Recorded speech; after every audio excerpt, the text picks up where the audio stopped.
Good morning, everybody.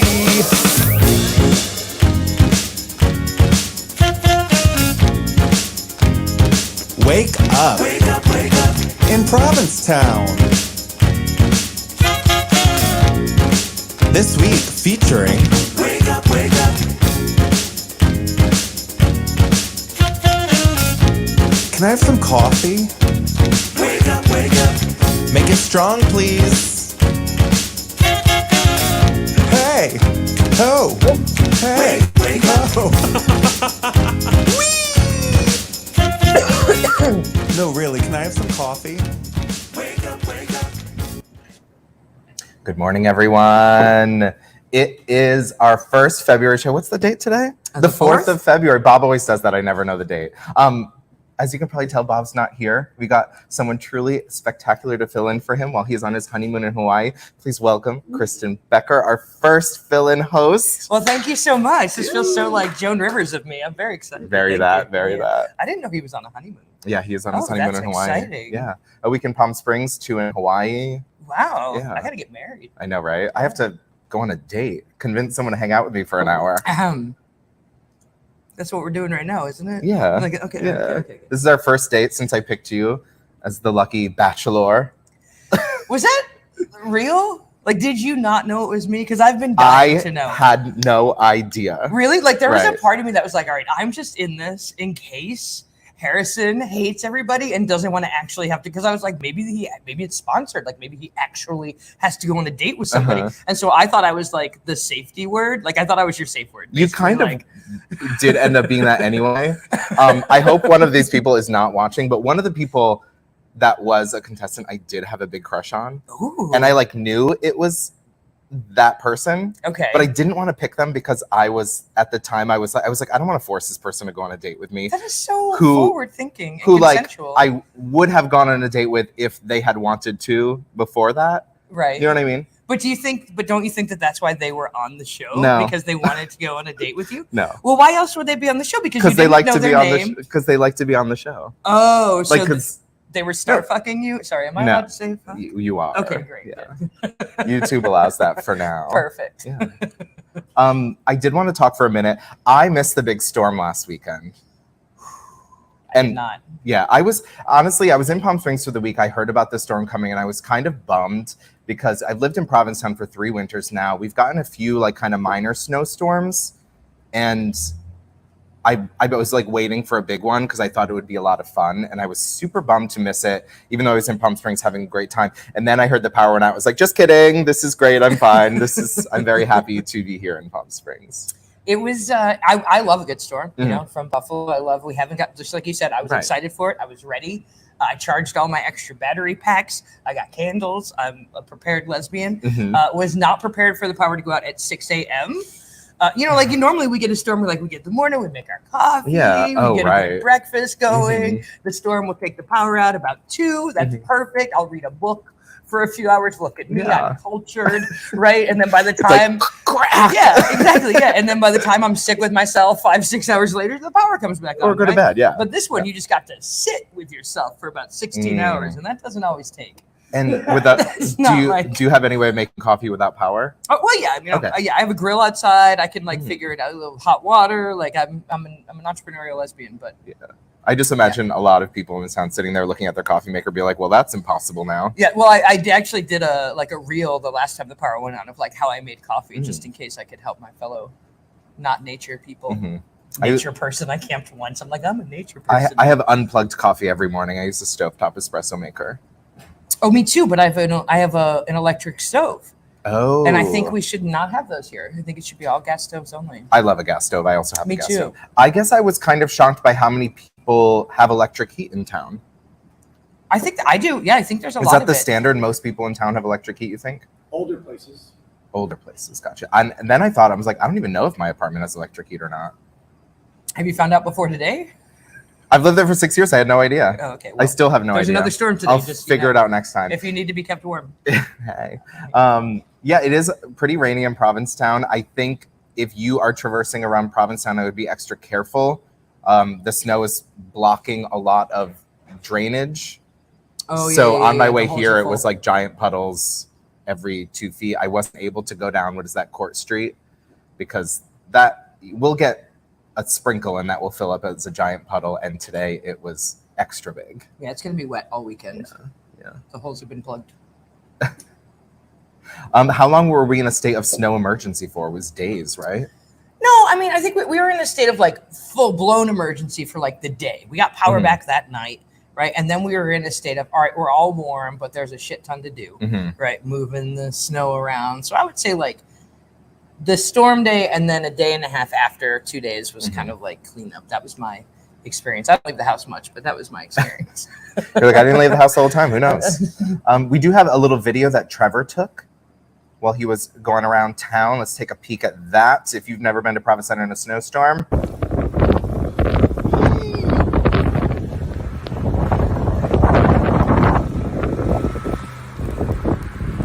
Here's Commercial Street.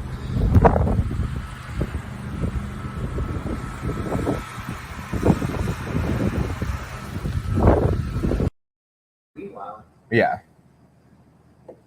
And then meanwhile, let's show you where Bob is right now.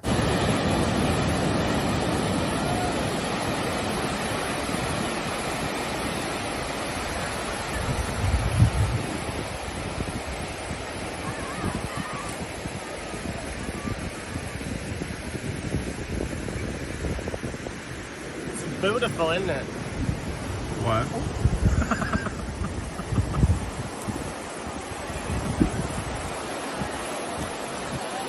Say hi, Johnny. Hi, Johnny. What? An asshole. Just kidding.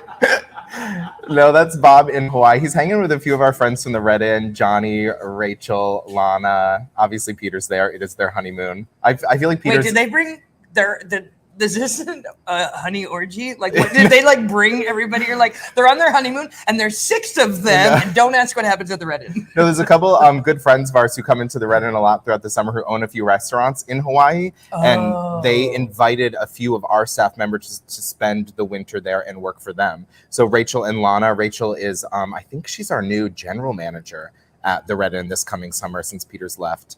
And Lana, who is like our head food runner, are there working. Okay. So they all got together. I feel like Peter's like got to be annoyed he has to hang out with all of them. Because they're all his staff that he's managed for the past years. He's like, great, you're here. Wait, no, but hold on. But he's no longer their boss. Right. This is orgy vacation. I'm telling you right now, as someone who has waited for people to quit so I can hang them, let me tell you right now, this is what happens. An orgy moon? This is what happens when you have pent up feelings for employees or employers. I don't think that's the case, I know, unfortunately. but this is fun. Just let me go. Yeah, I'm glad that you're feeling that fantasy. You wait until there's no legal repercussions, and then you all go to Hawaii. This is Provincetown. There's never legal repercussions. That's true. I know. That's true. To an there extent. aren't any like workplace rules here. Not many. I've only worked for like a couple of places, and I wouldn't want to bang any of those people. So wow. I did do that. Right. I just got back from Palm Springs. I actually got back into Provincetown at about 1 a.m. last night. It was a great drive from Boston. Actually, one of the highlights of my trip was after I landed in Boston, I got to have dinner with my girlfriend Alicia. Haven't seen her in a while. That was super cute. But Palm Springs was truly incredible. The one thing I forgot about Palm Springs, especially when you're only there a week, is you like instantly dry out. Oh, yeah. And I'm still recovering. I haven't been able to like open my mouth very wide because the corner of my mouth are just entirely dry, as much as I've been slathering them with some high quality skincare products. But it was a lot of fun. I got to hang out a lot with Sean, who was our guest last week. That was fun. Just like kind of bopping around drinking. You think that had anything to do with the overall dryness, or do you think it's just the arid air? Yeah, I don't want to like put that. I don't want to like victim blame. No, I mean I'm not a big drinker, but like in Palm Springs, like no, you have to. That's what you do. Yeah. No, I can't do any time out west without like pruning. I'm like a dehydrated kind of big beast anyway, so like I'm always like, oh yeah, you got to drink your water. How do you do in altitude? I'm a heavy breather. Like lots of mouth breathing. Okay. Yeah. All right. Yeah. I can't do altitude either. I need like if I have a show in like if I go to Colorado to do a run of shows or whatever, I have to like plan a day ahead of time to get there and acclimate. So you're not like panting during your set?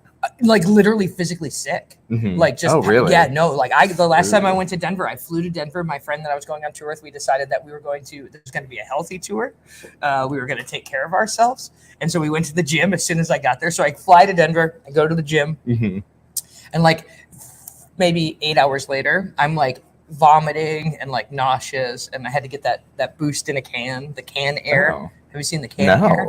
Oh, it's great. Yeah, they got oxygen. I want to use that here. Yeah, no, you can order it. You can order it. It's just oxygen in a can. It's called Boost, and you just huff it, basically. Oh. Yeah, get you some. Yeah, sounds great. I'm a very bad flyer in the fact that I'm extremely nervous when I fly. And also, I'm that person who, once I get off a flight, I can never hear for like a good 4 or 5 hours because my ears get so messed up, which is always rough when you're like, someone's picking you up at the airport and they're like, I'm like, what? I'm gonna recommend Ativan. Okay, it's a great time. What is that? It's like Xanax Light. Oh. And I get them only for flying, and also gum. You're gonna need gum. The gum doesn't work. The gum doesn't work. No. I can't help you. I know, but Ativan sounds great. I was also in like the row from hell on my flight back yesterday. I was in the aisle seat, which I thought I preferred, but I think moving forward, I'm a window seat kind of girl from now on. It's all Window about whether seat? you pee a lot or not. I don't. Exactly. The window. Right. Yeah. I thought I liked having that little extra like lean room into the aisle, but then you just get bumped every 5 seconds. You do. But my row, three-person row, right? The woman against the window was the only person on the entire flight who kept the window open the entire time, and it was the actual window. How did you survive? The shade, and it was torture because it was just like, because everything else was so dark, it was just like one of these lights directly on the side of me. So I'm trying to sleep, but I'm like this. I have my hat like this the half the flight. You were dropping all the hints.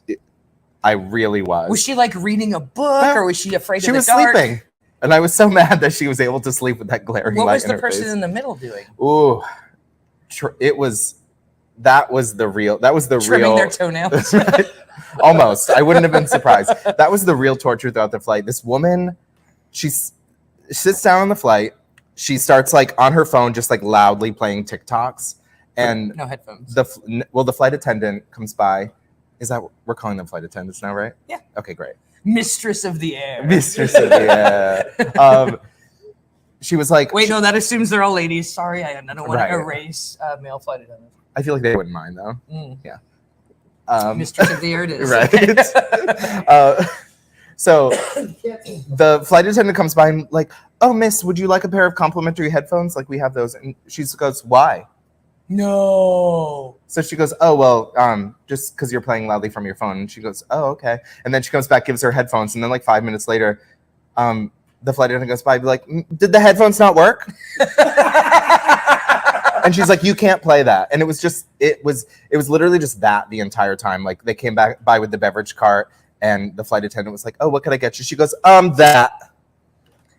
Whew. And the flight attendant goes, I can't tell what you're pointing at, which I love to do as well. At the like, if someone's at the bar at the Red Inn, this is gonna get me fired. Not fired, but they're gonna be like, ugh. Someone will be like, I'm like, is there something I could do for you? I'm like, wait, so that's poor bar etiquette? I just like to be spoken to like I'm a human being. Okay, you know what? I would love to talk to you about this Okay. because I feel like I've always been fairly good at bar etiquette. I mean, better now that I'm a grown up and I've matured in my senses and all that jazz. But I always thought like this, like kind of pointing while you're busy, was the appropriate way to not really need your attention, but to let you know in case, because you don't want to assume I'm an alcoholic and refill my drink, right? Even though I am definitely, you know. I hear you. So I thought that this was like a polite. I guess that when I'm busy, it's fine. But if I walk up to you and go, "Oh, would you like another drink?" and you go, "Oh yeah, no, that's I'm like, fucking rude." What? Yeah. So yeah, and it was just more of that throughout the entire flight, and I even caught the flight attendant eye rolling and making these faces like. At least there was that. And I was just like, at least you had that. Right. And I'm like, I want it to be like I work in a similar industry and I entirely understand. But I was wondering, like, in the, because if they just give you JetBlue headphones, they don't fit into the iPhone anymore. Right. So what is, because maybe that was the, I don't know why I'm defending the middle aisle trash, No, but I am here. She was the worst. Don't. I'm sorry. But, I'm trying to offer a balanced perspective for someone who's not here. I'm a feminist. There's a lady. She's being attacked. So I have my AirPods that I used with my phone. I was mostly listening to podcasts, but I was for a second. I was like, oh, I should watch one of these movies. They had a few things I was interested in, and I almost asked for a pair of headphones. But they were handing out these headphones, and then the headphones didn't fit in the headphone jack on the screen. Like their headphones they were giving out for the screen on their flight, and I was looking around watching everyone hold their headphones in. Like it was like a loose fit or something. Oh. And I was like, poor work, American Airlines. Been there before. Okay. Yeah. Might want to think that through next time, American Airlines. Yeah. Something happened this week. Let's talk about Whoopi. All right, yeah, let's talk about Whoopi. Karen, you mean Karen? Right. Whoopi Goldberg, aka Karen Johnson. Right. Like she Karen'd to the max this week. Like, so on The View this past week, the Holocaust was brought up, and Whoopi took a lot of flack for basically saying that the Holocaust wasn't a race issue. It was like an authoritarian because it was white people against white people. It was about power and control. And she took a lot of flack from that. And I understand that her worldview as a Black woman, when it comes to thoughts about race, she sees the Jewish people and the German people as being white people, the German people oppressing Jewish people, and she took white on white crime. I'm right. I wasn't going to say it. I wasn't going to say this is white on white crime. But is she acknowledging that she changed her name to Goldberg and that maybe that wouldn't pan out well in this discussion? That does add a little bit of, right. And then you throw in Ted Danson, and I don't know if he was old enough to remember his blackface, which he thought he could do because he was banging Whoopi, supposedly, but I think they're both beards. Whatever. I didn't know anything about that. Really? No. Oh, yeah, no, you got to Google 90s Ted Danson, Whoopi Goldberg. Yeah, no, they were a couple. They were getting it on, apparently. And honestly, like, coincidentally, that was right around the time that everybody thought Whoopi might be gay, because she was kind of always so vague about it, right? And they went to an event, and, he was banging a black chick, so he could do blackface, and he did. And they didn't get canceled. So I think it's ironic that they caught up with her, but here you are. That's what happens. I understand, and Trevor made a good point. She kind of like zoomed really far out to like see it as like in its core about, rather than it being about race, being about people hurting other people, which I get wanting to do that because then you can relate it to more things. But at the same time, when you zoom so far out, you lose the true lived experiences and the true trauma that people have lived with. It's erasure. Yeah. It erases. Right, exactly. It erases their experience. But on the flip side, having this discussion is important. And if Whoopi gets canceled, she's not going to lose her house. Whoopi's fine. Right. And suspended for 2 weeks. That's a vacation. Yeah, it's a vacation, and she's gonna have tons of money, and she's gonna be fine. And I like the idea of expanding conversations, but and I like the idea of allowing someone to apologize and learn and move forward, right? Well, isn't that what we can't cancel everybody? Well, that's my hope. I hate having this conversation about like cancel culture, but I do think it is. I think there is a point where people should be canceled, but I do think people should be allowed to, when people step outside the box of what's acceptable, I think you should be allowed to then have people teach you and explain to you what was wrong and learn and grow and apologize. And I don't think you should be like, you said something wrong, you're canceled, because that box is always moving and it's hard to maneuver. And then you kind of prevent people from wanting to have conversations, which is detrimental to moving forward and growing and being better, smarter people. But I do think there comes a point where people do or say things that hurt people, and then they refuse to acknowledge the fact that they've hurt people. Yes. And I feel like that's where people should be canceled. I agree. I think we need that middle bit, right? Like otherwise you've got this polarization happening where like you say something wrong, you're on that side, and now we're on this side, and there's nothing. The problem is like it just becomes a switch, right? Right. Like, you were good, now you're bad, right? And like, I need more of like a dimmed lighting, Yeah. right? Where like somewhere in the middle, let's look at it from this perspective. Every person is good and bad. What? Well, Perfect. not I'm me. perfect. We're great. What are you talking about? And I It's always like every person's a human, and they're gonna fuck up. and I always go back to this example, which Kevin Hart, who I think should fully be canceled.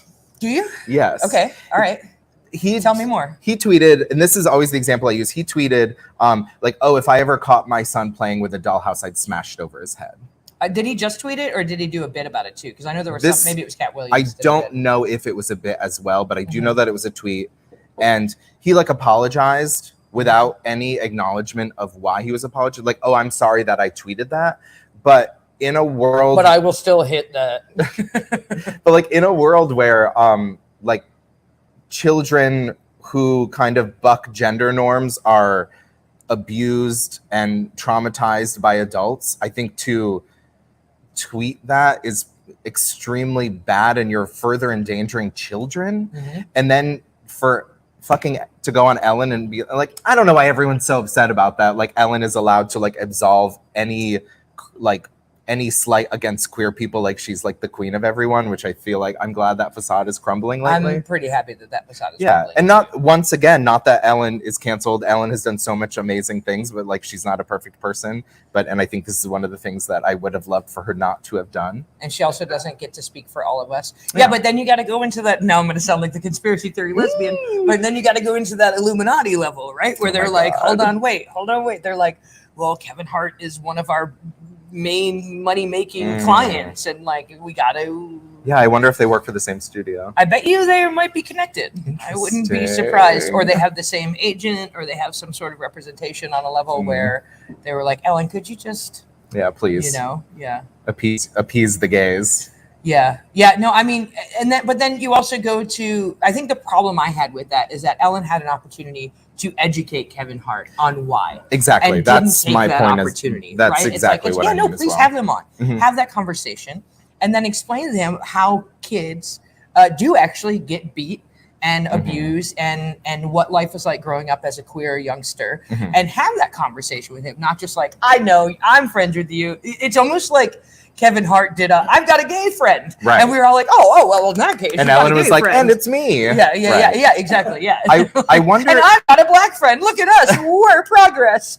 Right. I like wonder if, and I hope I don't get canceled with this, but I wonder if I'll get canceled because women who buck gender roles as children are often, they're tomboys. It's like a little more allowed, where like as a very femme child, it was not allowed. As a very femme little boy, looking back, I felt like I was often in danger. I was scared of adults in spaces where those adults were supposed to be protecting me and keeping me safe.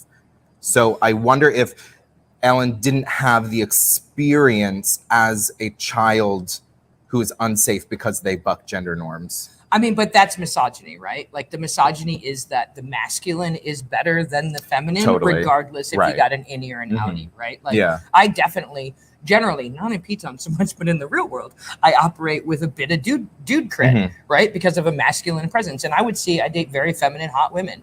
And I would see the way people would talk to them. And I would also see the way they would talk to my effeminate gay men friends, right? And it's gender aside, it's masculinity that I think gets the pass more than femininity, and it's extra bad if femininity is seen in an outie like you have. I'm assuming I've never seen your parts. We still got about half hour of the show left. Oh, keep it going. Speaking of Ellen, yes, our good friend Murray Bartlett was on Ellen this week, which is really exciting. He's the second best daytime talk show hosted by queer people after us. Wow. I honestly, like, I saw him at Herring Cove in his sexy car, and like, I am not a put a baby in me kind of lesbian, right? But he would like just smile, and I was like, oh my God, you're like, have my ovaries. Oh my God. Like, please. Oh my God, I do the same thing. Maybe it's a tag team approach. approach. Maybe I'll get him with charm. You get him with looks. Perfect. Are you saying I don't have charm? I'll run the camera. Are you saying I don't have charm? No, you definitely have charm, Great, but you're great. hot. So you should use that to your advantage. And I don't have much, I don't think, that he's interested in. So it'll be a twofold. Tag team. We'll see. You don't want to share Murray Bartlett. Fine. That's fine. But super excited for Murray. I'm so his star was always huge, but I'm so glad it's growing and shining brighter than ever. Yes. Every time I seem to open my computer, he's like attached himself to another project. He's getting so much incredible work. He's being acknowledged for his incredible work in The White Lotus. Nominations are coming, I suspect. Yeah, and I'm sure it was a lot of fun being on Ellen. Yeah, no, that's a big get. Yeah. We're all like, Ellen, boo, but you had our friend on, so Yeah. okay. Good and bad. This Good is and what bad. we're talking about. It is the human experience. What was it? Oh, speaking of blackface, I'm glad you brought this up. Wow. That's the little clip I don't need to go Right. viral. Speaking of blackface, I'm glad you brought it up. Well, no, it was there was talk about it this past week. There was yet another fucking season of Drag Race came out. I don't watch Drag Race. That's fine. Is that okay? No, I Because completely understand. I I'm live getting to in the point Drag where I'm like, I Race. can't keep up. I like if I didn't live here, I might watch Drag Race, but it feels a little redundant. Yeah. Like it just feels a little bit Yeah. like, all right, sorry, Right. no disrespect to him.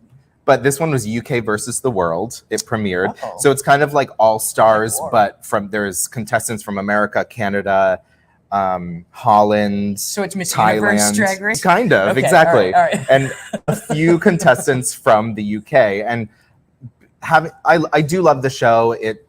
I think it's really incredible. It puts a lot of really incredibly talented queer performers who would typically be like working for dollars down at the club on a worldwide stage where Yes. they're making the money that they should be making.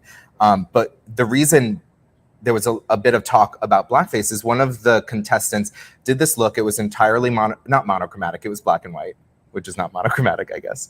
But These are all terms I don't understand. These are fashion or something. Sure. Okay. Yeah. but they painted their face black. Okay. And they were white. They're a white person. Okay. They painted their face black, the color black. Okay. And their look was black and white. So they basically, and a lot of people were saying that was blackface. And I was confused by that because I understand blackface to be like representing yourself as a different race, representing yourself as a black person to ridicule, poke fun at. Did it get minstrelly? Like did they do like exactly white? Like was it Was it just a black face? it was black, the color black, and then it had they had white contacts and white lips, but the outfit was entirely black and white, and their face was black and white. It didn't read to me as they were trying to represent themselves as being a different race. You know what it reads to me as? They What? were trying to represent themselves as someone who got to be a viral clip this week. Because they had a choice. They had a choice on their face, and they could have gone white, hard Mhm. white with black, and they could have There. done that, Well- right? And they didn't, and they knew, and now we're here talking about it, and it fucking worked.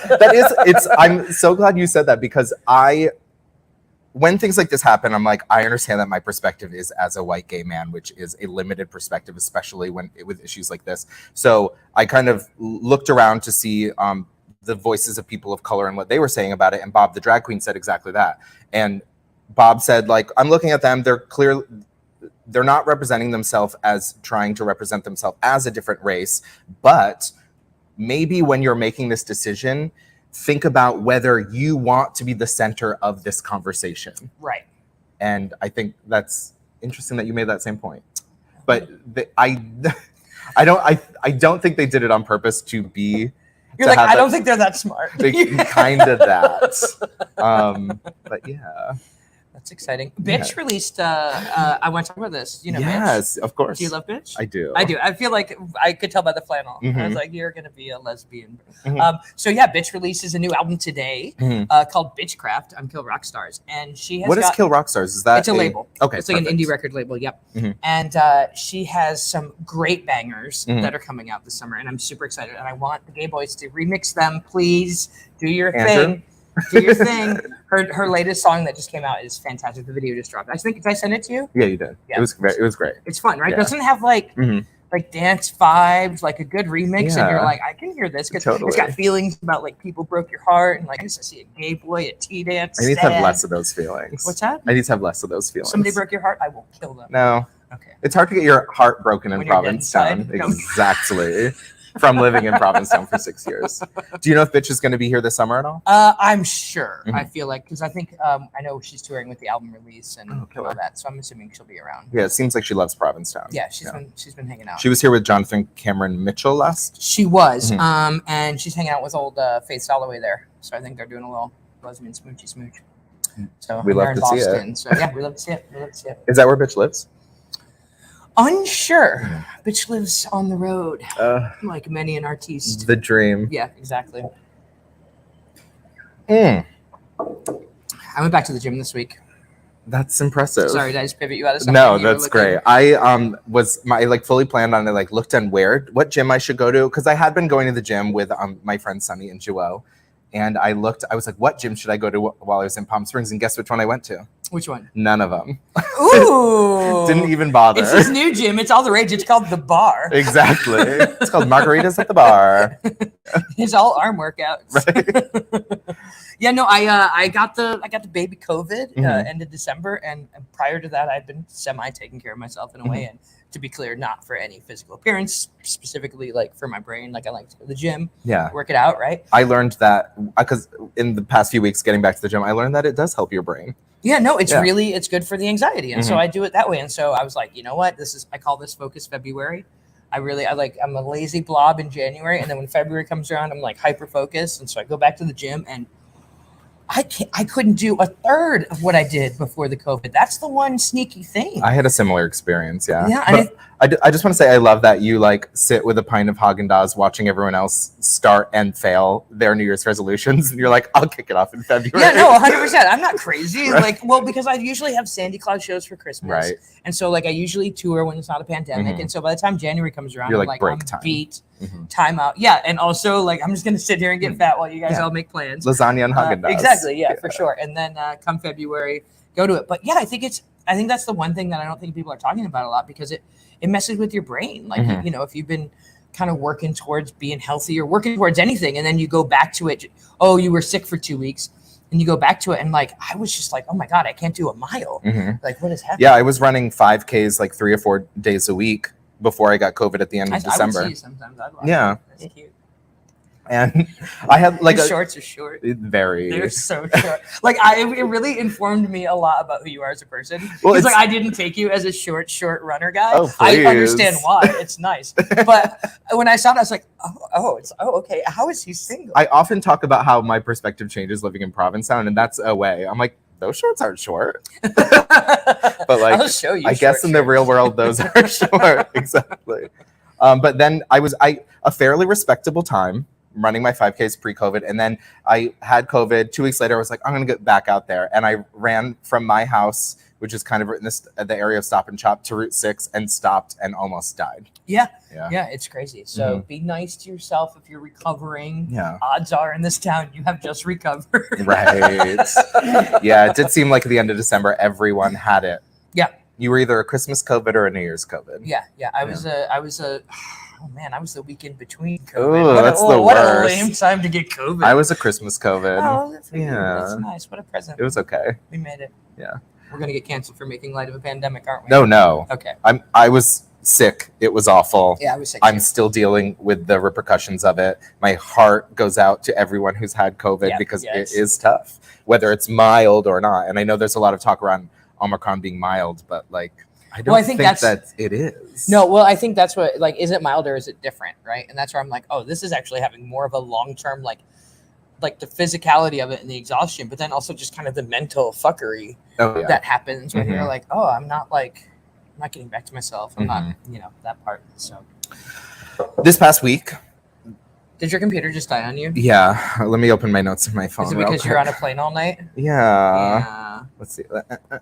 Okay, here we go. The Food and Wine Festival announced this past week that their theme for this upcoming Food and Wine Festival, which is the first weekend in November this coming year. The first one was this past November, and it was truly a lot of fun. Very busy in town. Where did that? Who's behind that? What's the driving force of that? Matt King. Okay. Yeah, he did a really incredible job. It was so nice to see a weekend in town that would typically be pretty slow, be super lively. Town Hall was packed for their tasting. A lot of restaurants in town were busy. I went to Harbor Lounge on that Saturday of the Food and Wine Festival, and you could barely move in the room. Nice. Yeah, it was a lot. That's it was exciting. great. But they did announce their the first one wasn't themed. I think it was themed like, let's do Food this. and wine. Yeah. But the second one is going to be themed as Portugal. Oh, which that's I think, nice. Yeah, I think that's a perfect first theme for the Provincetown Food and Wine Festival because we have an incredible Portuguese population here in town. Portugal makes some really incredible wines, and I'm excited to taste a lot of them coming November. Oh, that's great. Yeah, put it on your calendar. Make sure you're here for it. November. Yeah. Save the date. There's also a couple really exciting things happening next weekend in addition to Valentine's Day. What? The Crown's got some really incredible programming. I'm gonna tell jokes. And Hutchinson and I, it's called Love Bites, right? Because we're edgy. It's gonna be at the Crown and Anchor, and I think it's Anne's first like solo big show, and so Anne and I are gonna give our perspective, our lady perspectives on love. I love that. And life at the Crown, 7:30 on Friday. Yeah, I'm excited. I'm excited to do it. I think it's Saturday. I'll be on the stage at the Crown and Anchor. Oh, will you? What will you be doing? So they're going to have a variety show, Strangers in the Night, on Saturday night. It's a really killer lineup. I'm performing. It's kind of all the P-Town classics and favorites. Yeah. Danny Marandola, Kaya Cristal, Joel Santos, John Richardson, Peter Donnelly, Mackenzie. Brittany Rolfs. I think that's her first time performing at the Crown, which I'm super excited. We've seen her. She's been on our show. She's performed with us a couple times during trivia. She does Tin Pan and the Post Office. I recently saw her in her show that she did down Cape. It was Allison. How was that? It was so amazing. I was supposed to go and then COVID. I don't know if it was community theater, but I love going to see theater where it's a lot of people passionate about being on stage, passionate about performing, but with all varied skill level, coming together, doing what makes them incredible, and putting together something really, really awesome. Yeah. And that's what it felt like, and I missed that so much. Obviously, having not seen anything on a stage in quite some time, but let alone, I used to do a lot of theater in that kind of vein, and it was so nice to see it. I will say, as a post-pandemic performer, I kind of started going back out in the fall, and the audiences are happy to be there. It is something where I'm like, oh my god, this is a lot easier than it used to be. At least for right now, at least for right now, you're all so excited to have been let free into the world. But I hope that's kind of a permanent change. I feel like a lot of people go to see things, like when you go to see theater, you go to see stand-up, you go to see.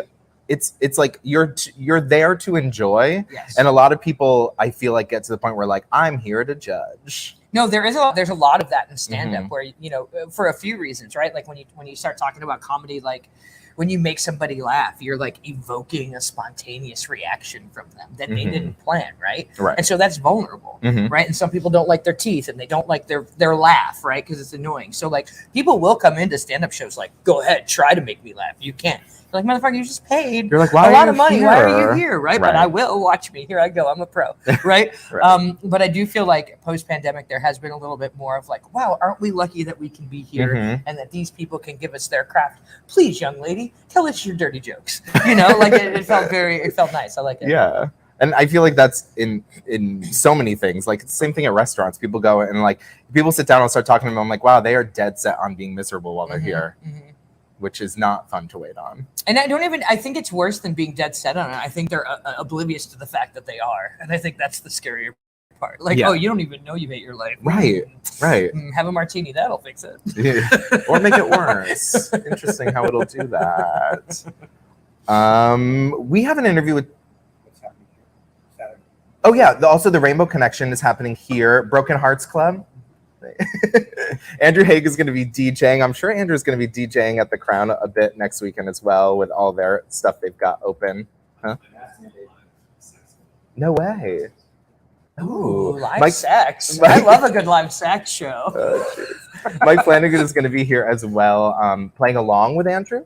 That's so cool. I'm so excited for that. But that is the Broken Hearts Club, 7 to 10, Saturday night, right here. Friday night is Southern Fried Saturdays. Oh, right. With Tom Sharp and line dancing, which I do. Do you know how to line dance? No, I would love to learn though. Where are you from? Connecticut. Oh yeah, no, they didn't teach it there. No. In Louisiana, growing up, you like line dancing was part of physical education. Really? Like it was gym class. Yeah, shit, you know, I learned how to two-step. I can do the Cotton Eye Joe. Is that line dancing? For gay guys, yeah. Like for gay guys and like white girls, annoying white girls. Yeah, a little bit. But yeah, line dancing is a good time.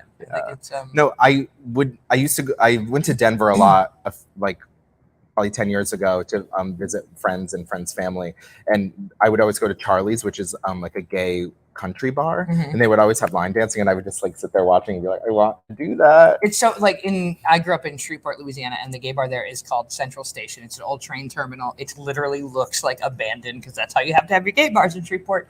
Like no one's in there, so no one will come. Exactly. Right. And one side is country, and the other side is dance. Right, so you always had this mingling of different queers. Cute. You go over here and there'd be all line dancing and like I don't know, line dancing to me like breaks racial. Like it's the one thing that white people in black, like everybody line dances in a weird thing. I don't know, I like it a lot. And it's fun. It's like it's something that regardless of your skill level, you can do it. Yep.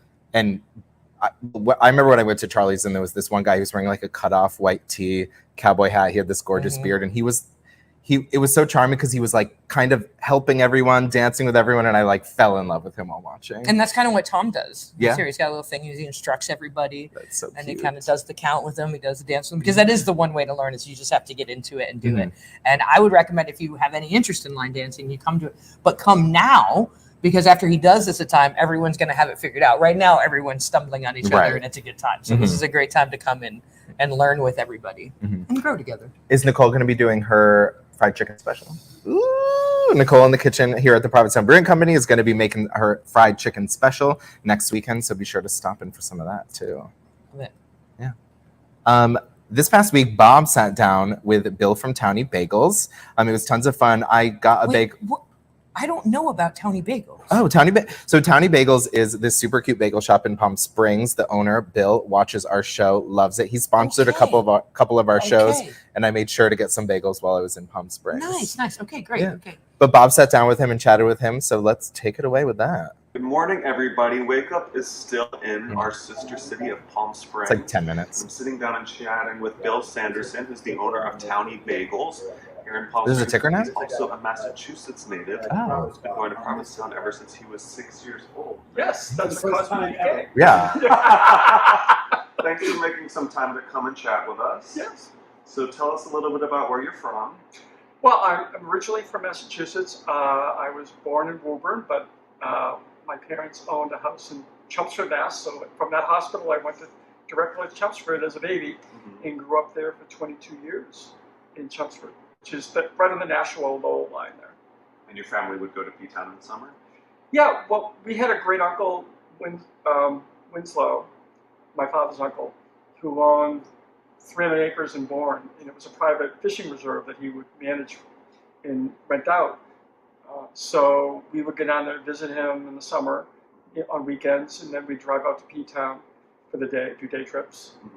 So I was there at 6 years old. So and almost every summer since? Just about, yeah. I mean, other than the time we've been here at our store where we couldn't get away, I've definitely tried to get to P-Town at least every year for a week.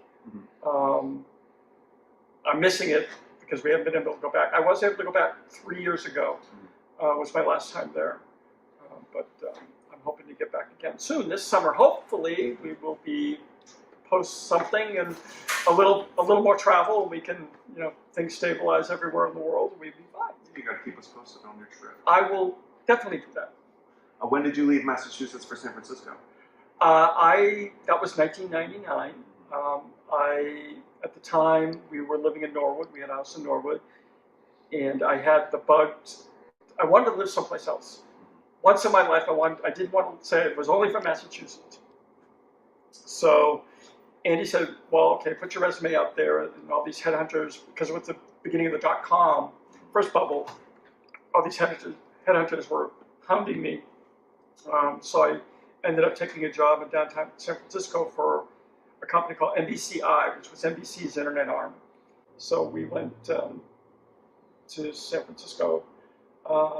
We had a house in the Balboa Park District, which is at the end of the K and the L line there. a little fun fact, our next door neighbor was Mary Ann White, which was Dan White's wife, who killed Moscone in Harvey Milk. She was a very nice neighbor. It was just a surprise that it was like, of all things, a gay couple to move into this little neighborhood next to her, but it was fine. It was just really, really, interesting. Mm-hmm. San Francisco is where you started BigMuscleBear.com? No, we actually started that before. In Norwood, we started it. Actually, no, you're right. Andy had started it in Norwood, but it really wasn't going anywhere till we got to San Francisco and he could work on it a lot. Mm-hmm. In Big Muscle and Big Muscle Bear, he started that. And I was still working at a downtown, not MBCI, because when they tanked, I jumped over to a company that did the billing software for PG&E, with a private company, and I jumped over there. And then I got tired of doing that. And I said to Andy, I said, well, I see I could make some revenue by selling banner ads for our websites because we had so much traffic. And I did that, and I was making more than my salary selling banner ads to our own site. So I did that for a number of years. And then when the 2008, when the economy tanked, we were looking at, okay, I'm 50, he's 47. We should start thinking about where we want to retire.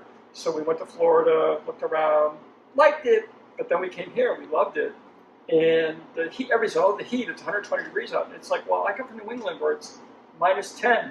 Mm-hmm. It's just a mindset. You just have to say, okay, it is. I mean, other than the fact that you can burn your legs off in your car when you hit your seats, in the summer. But other than that, I mean, I don't find it any different than I don't have to shovel sunshine. That's all I said. Yeah. I don't miss the snow. I mean, I grew up in it. Don't miss it at all. I mean, wherever you are, you're trapped inside for part of the year. Yeah. Like now, we're inside in New England. Mm-hmm. Here, I imagine you want to be inside during the summer when it's 130 degrees outside. Yeah, you don't go out during the day, or you plan around that. And, it's another thing. I mean, you watch your electric bill go up, but in the winter, you watch your heat bill go up on the East Coast. So it's kind of like a yes and no thing. And who loved bagels the most? Like, where did this idea come from? Oh, Andy started the bagel business. What happened was he always wanted to bake. So when we first moved here, he challenged himself. Every Sunday, we had a core coffee group who would meet every day at 9 o'clock at Coffee North, KOFFI, Coffee North. And we would meet there every day around 7 to 9. And every Sunday, he would bake bagels. For a year, he baked bagels till he perfected them. And then he said to me, well, let's go sell them at the farmer's market. So we got our license and we went to the farmer's market. We sold them there for 4 years. We had a following. People loved us, the bagels anyway. And then we started reaching out. We made some breads. And he said to me, I want to open a shop. And I'm going, all right. And I begrudgingly said no. Then he talked me into saying yes, which I did.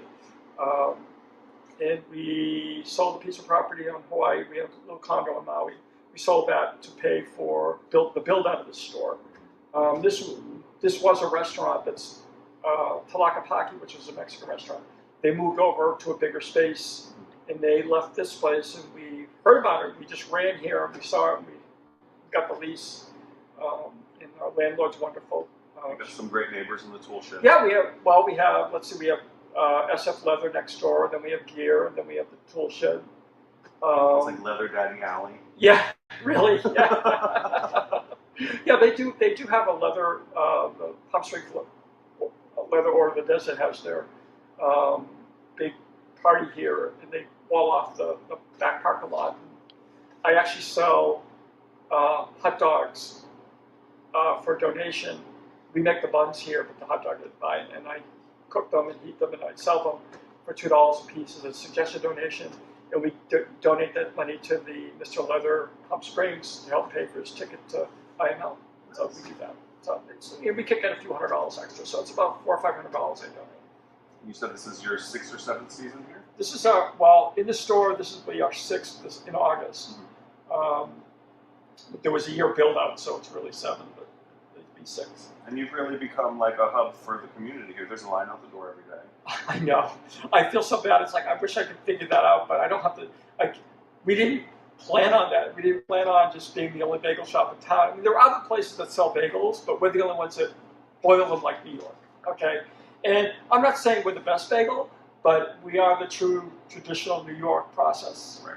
I mean, some people like the big fluffy bagels, and people always, well, why don't you make them all day? Well, we're not in New York. I'm not making them 24 hours a day. Right. It's just not possible. It's a little bit more work than running a website from your living room. Yes, lots of moving parts. I mean, Andy loves it. I mean, he loves the baking part of it. He's slowly starting a book. And just like Andy is the other owner, and he's the one that kind of kicked us off. I mean, I'm an owner too, but I have to give him the feather in the cap for starting the process. I kind of pick up where he leaves off because we complement each other very well in our skill sets. Where he's methodical in some areas, and I'm methodical in the other areas. And sometimes we drive each other crazy because we're on different wavelengths. But we're all, at the end of the day, it's all for the good. Like all great working relationships, Yes. right? Right, Harry? Yes. I want to see the outtakes of you two in the background. Punching it out. We get along famously. That never happens. The camera's shaking. No. Well, thank you so much for everything that you've done for us. It's been really nice to get to know you out here on this trip. Yeah, well, thank you for stopping in, and I definitely want to be sponsor of a couple more of your shows. I know we're on this coast, but you know, my heart, like everybody says, once you go to Provincetown, there's a piece of it that stays with you, and it has me. It will always feel like home whenever you're there. It's just something. It's in the air. It's not in the water. It's in the air. You know, it is a very special place on this planet. I mean, I've gone to a lot of gay places, and even we're gay here, but Provincetown, I mean, as much as we're a big gay mecca here, it has a certain. It's the sea air. You're at the end of the earth, technically, you know, and it just has that magic onto its own. And yeah, I'll send you some pictures of me from a white party in 1978. That's a whole other story. If you're ever in Palm Springs, come say hi to Bill and Andy at Townie Bagels. What's the address here? 650 East Sunny Dunes Road. Only closed on Tuesdays? We're closed every Tuesday, but open right now 6:30 to noon. And call ahead of time the day before if you want more than a dozen bagels and special flavors, because we will put them aside for you, and you'll. And you ship them too. Yeah, we do. We ate them for a week straight when you mailed them to us. Yeah. Okay. Thank you so much. Well, thank you, and thank you, Mr. Cameraman Harrison. Thank you very much. See you guys soon. That was so much fun sitting down with Bill from Townie Bagels. If you're in Palm Springs, be sure to get breakfast there. The coffee's phenomenal. The bagel's delicious. I highly suggest the chive cream cheese. Okay, I'm on board. Like, if you look at me if you say it like that, I highly suggest it. Okay, yeah, I want anything you say I should try with that face on. And then right next door, you can go to the Tool Shed. They were open. Now you're talking my language. They were Hold open on. at 10, and they had people in there drinking at 10.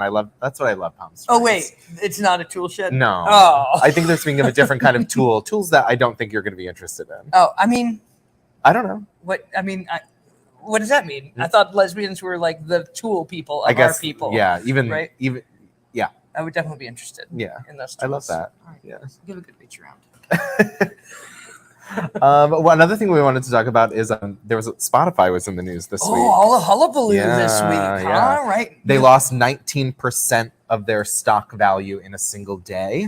Wow. Now, was that Neil Young, or was that Brene Brown? I think that was probably Brene Brown. It was all of. Well, I think it was everybody? Neil Young, and then Joni Mitchell, India Arie took her music off. Okay. Brene Brown. And let's say, like, besides the point, Spotify is terrible to artists. Like, I just want to, you know, as a performer, like, you make stuff and it's all free at this point. Like, you put it out there and you hope for exposure, whatever. But it's per stream. It's the lowest payment to artists. If you make music, it's the lowest payment out to artists than most other streaming. But that was not Neil Young's point, as I learned when he was like, "Yeah, just go to Amazon and get my stuff." And I was like, "That is not a good look, Neil Young." Tidal actually, I think, pays the artist the most. Tidal? Yeah. And I've never heard of it. So there you Tidal go. is owned. I think it's Tidal, like Tidal. I thought you meant like Tidal, like the golf ball. No. Okay. It's owned by that was the most lesbian thing I've said today. Jay-Z owns it and created it. Tidal? So it's owned by an artist, and I think they put a lot of input into it. But let's talk about the reason Spotify lost 20% of its stock value. Because Joe Rogan had somebody. All right, so everybody's in a hullabaloo about Joe Rogan. Have you ever listened to the Joe Rogan Experience? No. Okay, I have listened to it. I've listened to Joe Rogan. I listened to Brene Brown. Like, I think I am the only person on the planet who listens to both of these podcasts. I think that's great. Let's see what everyone's saying, and then you're a smart person. You can figure out what you want to think. You have to. I mean, isn't that part of like? I think my biggest problem is that everyone's in a hullabaloo about the vaccination status, and yes, it does matter, and yes, it can kill people. But they seem to be overlooking his transphobia in a big way. Like, this also kills people, right? And I think he's a very smart guy. And I met him once or something. We shook hands at the Comedy Store. Like, he's a comic. I respect him. I've worked with people he works with. But like, this idea that like that we're not allowed to have these conversations. I think he should be able to kind of have these conversations. And I think also that it's not just about the vaccines. Does that make sense? Like, like there's other things to be mad at Joe Rogan about. mad at Joe Rogan about. And this one's important too, but I'm a little disappointed that like, this is the only thing that they're like, you're bad. I'm like, he literally says trans people don't exist. Right. Like, and this is a guy who takes testosterone every day. Right. Like, and that's the part where I'm like, what are you talking about? Right. And why we can't get him to grasp, again, the concept of spectrum. Right. That like, there's all different ways to man and there's all different ways to human. And yeah, no, I hear that. I feel like years ago, it was like, you were allowed to debate. Yes. Civil discourse. Right. What's that? You were allowed to debate around like queer people, gay people, and that's kind of like not okay anymore. You can't deny their existence. And now like we're in this moment where you're allowed to debate, like you're allowed to have an opinion about whether trans people exist. And I'm like, what the fuck? Whether you're allowed to debate whether someone exists that's standing right in front of you. Exactly. Florida. Right. Do we get to debate Florida? Oh, don't say gay. Do they have the don't say gay? Is that what's happening in Florida right now? That is insane. Yeah. Don't say gay. I mean, on one hand, I'm going to get picked on a lot less as a little kid, right? Does that mean that you can't call me names in school? Right. Will that be enforced? Because I'm really interested in that. Probably not. Like, no, right. Don't say gay unless you're demeaning another human being. And then you can say it all you want. Yeah. It's I'm interested in, I do think though, as an artist and as a comic, and primarily we are the free speech people, right? Like, where are we going to draw our lines if when we're performing on stage or doing a show, those are the lines where those are the spaces where we push the boundaries, right? Like when it's Kathy Griffin and the Trump head, right? Like that was a creative expression, and she suffered the consequences for that, right? I don't think she should have, right? And Joe Rogan, is he suffering some consequences? Yes. Do I think it's important that these things get talked through in a long format? I think it is. Like, I think it's important to have these discussions. I like the idea of a disclaimer up at the top, but I do worry that we're erasing the spaces to push boundaries because we're all afraid of getting canceled, right? Like I've fucked up a lot in my life, and eventually if I get really famous, I'm sure it'll come back. Right. Don't want me, and I don't care. It's hard to have a microphone in your hand for an extended amount of time and not do something that offends someone somewhere, right? And so I don't know. I'm really kind of trying to lean into like, what is your intent? I've seen people who make incredibly politically correct art be trash human beings, right? And I think that I would rather focus on the people who are good in their, like Tom Green, Doug Stanhope, all these straight white guys that I've performed with. I've seen them be phenomenal human beings, and they push buttons on stage. Yeah, that's what stage is for. Stage is to push the art to the boundaries, right? And we got to toughen up a little bit. Yeah. Now, I'm not into Joe Rogan saying I'm anti-vaccine, knowing he's vaccinated. I'm not into that. I'm not into. I'm not into Joe Rogan saying you could be like me and Joe Schmo who doesn't have health insurance, right? And all of the benefits of being a rich white guy, being like, I'm like Joe Rogan. No, dude, you're gonna die because Joe Rogan's got a chef. He doesn't have to leave the house. He's got a personal trainer. Right. Yeah, I do think there has to be a line, and this is also something that needs to be discussed in depth, is like when the words you're saying are hurting people. Like if you're like Joe Rogan, it's the perfect example. He's out there saying don't get vaccinated, and the people that are going to listen to him have the potential to have like severe health issues because of that, and also the people around those people. Yeah, and it's funny because it's more nuanced than that. Like, I'm not even sure if he's saying actually don't get vaccinated. He's like, this is what I'm doing, and other people are like, oh, I'm just like Joe. Yeah, and it's like, no, you're not. You're not. You're not just like Joe. Unfortunately. Unfortunately, you're not. I'm excited to see what happens next. I liked Brene Brown. Brene Brown is like literally the only person powerful enough to have been like, hey, Spotify. Not even Joni. What's that? Not no, Joni? not today. Not does Joni have 2 podcasts on Spotify right now? And so for her to go, and I loved the most that she was like, I'm just going to take a time out and reassess. And everybody's like, oh, you're doing this, like kind of piled reasons onto her. And I was like, no, that's why I love her. She's just like, we're going to think about this. We're going to research it. We're going to look at it. We're going to try to change some things.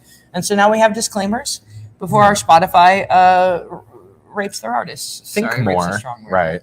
Think more, I think is the think more. Right. Think more, react less, or react slower. Yeah.